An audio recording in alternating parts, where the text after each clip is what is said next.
आणि आता पाहणार आहोत पाऊस पाण्यासंदर्भातल्या टॉप 9 बातम्या। कोकणासह घाटावर मुसळधार पावसाची शक्यता। पुढील 4 ते 5 दिवस कोकण घाटमार्गामध्ये मुसळधार ते अतिमुसळधार पाऊस पडणार।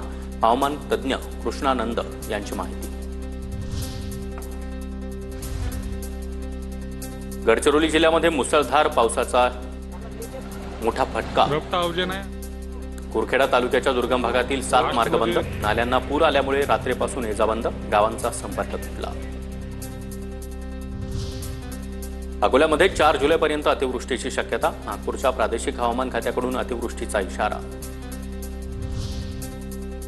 सातारा जिल्ह्यातील कोयना धरणामध्ये 29,793 क्युसेक पाण्याची आवक। कोयना धरण 50% भरल्यानं कोयना नदीपात्रामध्ये 1050 क्युसेकनं पाण्याचा विसर्ग। गडचिरोलीमधील 38 दरवाजे असलेल्या चिचडोह बॅरेजचा एक दरवाजा उघडला। वैनगंगा नदीवरील चिचडोह बॅरेजचे सर्वच दरवाजे टप्प्याटप्प्यानं उघडले जाणार।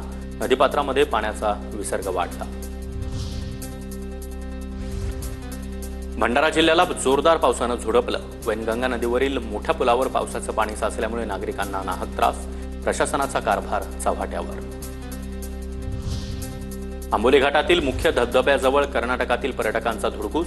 धबधब्याकडे जाणाऱ्या रस्त्यांवर हुल्लडबाजी। Video viral. पर्यटकांचा 4 चाकीवर डान्स केल्याचा व्हिडिओ समोर।